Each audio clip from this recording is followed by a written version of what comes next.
రాజ్యాంగబద్ధంగా అమలవుతున్న ఎస్సీ రిజర్వేషన్లను ఏబీసీడీలుగా వర్గీకరించాలని, ఎస్సీ వర్గీకరణకు పార్లమెంట్లో బిల్లు ప్రవేశపెట్టి చట్టబద్ధత కల్పించకుండా ప్రభుత్వాలు కాలయాపన చేస్తూ తీవ్ర నిర్లక్ష్యం చేస్తున్న కాలంలో నాటి ఉమ్మడి ఆంధ్రప్రదేశ్ రాష్ట్రంలో కాంగ్రెస్ పార్టీ అధికారంలో ఉన్నప్పుడు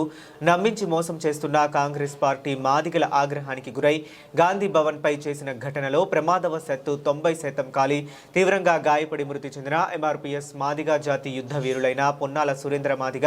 దామోదర్ మాదిగ, మహేష్ మాదిగ మరియు హైదరాబాద్ జిల్లా కలెక్టరేట్ కార్యాలయం ముట్టడిలో భాగంగా పోలీస్ లాఠీ చార్జీలో గాయపడి మృతి చెందిన భారతీ మాదిగ వర్గీకరణ పోరులో అమరులైన వీరుల చిత్రపటాలకు పూలమాల వేసి సంగారెడ్డిలో ఎంఆర్పీఎస్ ఆధ్వర్యంలో మాదిగ అమరవీరుల చిత్రపటాలకు పూలమాల వేసి ఘనంగా నివాళులు అర్పించడం జరిగింది. అమరవీరుల సంస్మరణ దినోత్సవం మార్చి 1న ఘనంగా జిల్లా కేంద్రమైనటువంటి సంగారెడ్డిలో ఎంఆర్పీఎస్ మరియు అనుబంధ సంఘాల ఆధ్వర్యంలో అమరవీరుల ఘనంగా నివాళులు అర్పించడం జరిగింది. 3 దశాబ్దాల పాటు పద్మశ్రీ మందాక్ష మాది గారి ఆధ్వర్యంలో అనేక ఇబ్బందులు, అనేక అరెస్టులు, అనేక ప్రభుత్వాల నుంచి వ్యతిరేకత, అనేక సందర్భాలలో ఒడిదుడుకులు ఎదుర్కొంటూ ఈ దేశంలో ఒక కుల సంఘంగా ప్రారంభమైనటువంటి ఎంఆర్పీఎస్ ఈ సమాజంలో అన్ని కులాలకు, అన్ని మతాలకు సంబంధించినటువంటి సమాజంలో ఉన్నటువంటి ఎస్సీ, ఎస్టీ, బీసీ, మైనార్టీ, అగ్రకుల పేదల తరఫున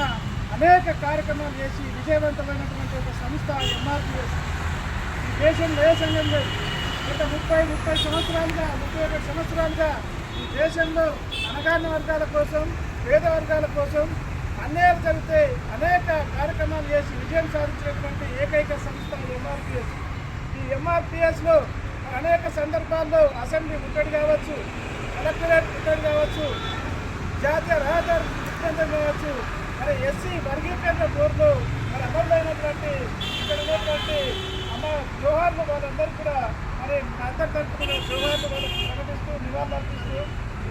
వారి త్యాగాన్ని మనందరం కూడా గుర్తించాలని చెప్పేసి వారి ఆశయ సాధన కోసం కూడా మనందరం కట్టుబడి ఉండాలని చెప్పేసి ఈ సందర్భంగా తెలియజేస్తూ వాళ్ళ ఆ పోరాటం ఫలితంగా ఎస్సీ వర్గీకరణ కూడా సాధించుకోవడం జరిగింది. ఆ వర్గీకరణ ద్వారా అనేక మనలో ఉన్నటువంటి ఎస్సీలో 59 కులాలకు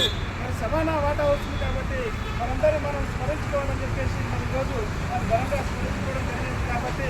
భవిష్యత్తులో కూడా పద్మశ్రీ మందాక్ష మాది గారు ఇచ్చినటువంటి పిలుపులో భాగంగా ఏదైతే అమరులు వాళ్ళ త్యాగాలు చేసి మనకు ఒక గొప్ప వర్గీకరణ ఇచ్చారు, అంతేకాకుండా సమాజంలో అనేక కులాల కోసం, అనేక మతాల కోసం కూడా పోరాటం చేసి విజయం సాధించింది. కాబట్టి